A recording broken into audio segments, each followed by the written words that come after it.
Hello दोस्तों, आज हम बात करेंगे इरेक्टाइल डिसफंक्शन की प्रॉब्लम। कौन कौन सी बॉडी की बीमारियां हैं जिससे अफेक्टेड हो सकती है। इरेक्टाइल डिसफंक्शन यानी लिंग में तनाव ना आने का प्रॉब्लम या प्रॉपर सेक्सुअल इंटरकोर्स करने में प्रॉब्लम्स जो आती है इंपोर्टेंस की वजह से। आज बात करेंगे कौन कौन सी ऐसी बीमारियां हैं और किस किस तरीके से बीमारी अफेक्ट करती है इस पैरामीटर को, और कौन कौन सी बीमारियों की वजह से ईडी का प्रॉब्लम हो सकता है, ये समझने का प्रयास करेंगे। टॉपिक पर जाने से पहले जो लोग हमारे चैनल पर नए हैं उन्हें रिक्वेस्ट करूँगा कि चैनल को सब्सक्राइब करें, वीडियोस को लाइक करें, शेयर करें, फॉलो करें, कमेंट करें, पूरा देखें। टॉपिक इंपॉर्टेंट है, आपको किसी भी और चैनल पे नहीं मिलेगा। एंड तक देखिएगा, शेयर करिएगा। चलिए शुरू करते हैं इंपॉर्टेंट वीडियो।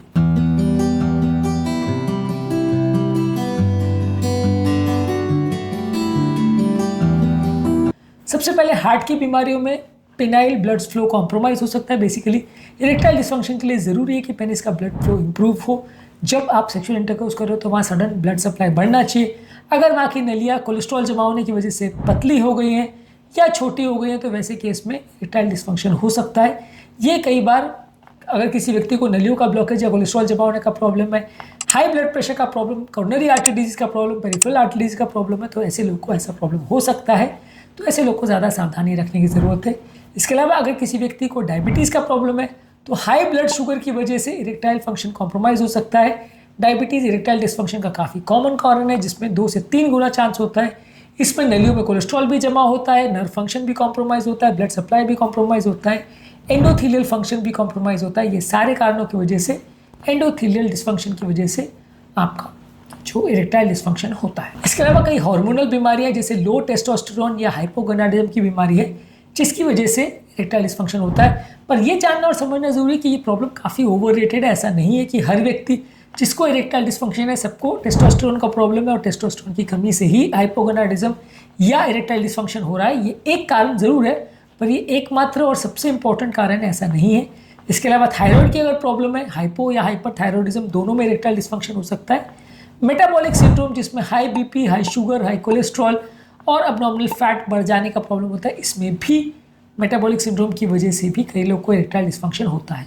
कुछ ब्रेन की बीमारियां जैसे Parkinson disease, multiple sclerosis, multiple spinal cord injuries या स्ट्रोक या लकवे की वजह से भी लोगों को इरेक्टाइल डिसफंक्शन होता है, क्योंकि इसमें जो नर्व्स आपके पेनाइल रीजन को सप्लाई करती है, जिसकी वजह से ब्लड सप्लाई बढ़ता है या कम होता है, ये सारी चीज़ें डैमेज हो जाती हैं और वो नर्व सप्लाई बंद हो जाती है। इसके अलावा मेंटल हेल्थ को अफेक्ट करने वाली बीमारियां जैसे एंजाइटी, डिप्रेशन और मेंटल स्ट्रेस, ये सारी चीज़ें भी इरेक्टाइल डिसफंक्शन कर सकती है। यदि परफॉर्मेंस एंजाइटी है, जो कई बार लोगों को पॉर्न की वजह से, देखने की वजह से होता है कि लोगों को ऐसा लगता है कि वो बहुत अच्छा परफॉर्म नहीं कर पा रहे, तो इसकी वजह से भी लोगों को इरेक्टाइल डिसफंक्शन होता है।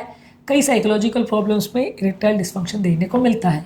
इसके अलावा मोटापा भी एक प्रॉब्लम है, जिससे लोगों को हार्मोनल इम्बैलेंसेस होते हैं, बॉडी का टेस्टोस्टेरोन लेवल कम हो जाता है, बॉडी में इन्फ्लेमेशन और वैस्कुलर डिसफंक्शन होता है, जिससे इरेक्टाइल फंक्शन कॉम्प्रोमाइज़ होता है। इससे वजह से भी कई लोग को ईडी का प्रॉब्लम होता है। कई लोग को स्मोकिंग करने से प्रॉब्लम होती है, ज़्यादा स्मोक करने से नलियों के अंदर सूजन या इन्फ्लेमेशन का प्रॉब्लम होता है। ये काफ़ी हद तक वैस्कुलर इरेक्टाइल डिसफंक्शन का एक कारण होता है। अल्कोहल ज़्यादा लेने वाले लोगों को भी नलियों में इन्फ्लेमेशन होता है और नलियों का प्रॉपर ब्लड सप्लाई मेंटेन नहीं होता, इसलिए अल्कोहल ज़्यादा लेने वाले को भी इरेक्टाइल डिसफंक्शन ज़्यादा हो सकता है। इसके अलावा जो लोग रिक्रिएशनल ड्रग्स जैसे कोकेन, मारिजुआना और ओपियोइड्स लेते हैं, ये भी नर्व सप्लाई को कॉम्प्रोमाइज़ कर सकता है। इससे भी लोगों को इरेक्टाइल डिसफंक्शन का प्रॉब्लम हो सकता है। कुछ स्लीप डिसऑर्डर्स जैसे सोने की अगर प्रॉब्लम है, किसी को स्लीप एपनिया है या नींद ना आने का प्रॉब्लम है, तो इसकी वजह से भी टेस्टोस्टेरोन लेवल कम हो सकते हैं, स्ट्रेस हार्मोन ज़्यादा बढ़ सकते हैं। ये बीमारियों की वजह से भी इरेक्टाइल फंक्शन में कॉम्प्रोमाइज़ हो सकता है। इसके अलावा कुछ मेडिसिन ऐसी है जैसे anti depressants, anti hypertensives, anti psychotics और कुछ प्रोस्टेट की मेडिसिन है। ये आपके ब्लड सप्लाई, आपके मेंटल फंक्शन और हार्मोनल बैलेंस में चेंजेस कर सकती है। ये कौन कौन सी दवाइयाँ हैं जो इरेक्टाइल डिसफंक्शन करती हैं और कैसे कैसे करती हैं, उसको ऑलरेडी हमने वीडियो में डिटेल में डिस्कस किया है, उस वीडियो को ज़रूर देख लीजिएगा। ये दवाइयों के साइड इफेक्ट से भी कुछ लोग को इरेक्टाइल डिसफंक्शन हो सकता है। इसके अलावा कुछ सिस्टमिक प्रॉब्लम्स या कुछ बीमारियों का भी फर्स्ट सिम्टम हो सकता है इरेक्टाइल डिसफंक्शन। यदि किसी व्यक्ति को इरेक्टाइल डिसफंक्शन का प्रॉब्लम है तो जांच करने की ज़रूरत है कि उसको ईडी का प्रॉब्लम किस कारण से हो रहा है। यदि किसी व्यक्ति को सीडेंटरी लाइफस्टाइल की आदत है, बैठे बैठे का जीवन जीता है, मोटा है, कार्डियोवास्कुलर हेल्थ कॉम्प्रोमाइज़ है, तो वैसे व्यक्ति का भी ब्लड फ्लो कॉम्प्रोमाइज़ हो सकता है और ऐसे व्यक्ति को भी इरेक्टाइल डिसफंक्शन का प्रॉब्लम हो सकता है। रेगुलर एक्सरसाइज करने से इसमें इंप्रूवमेंट आ सकता है।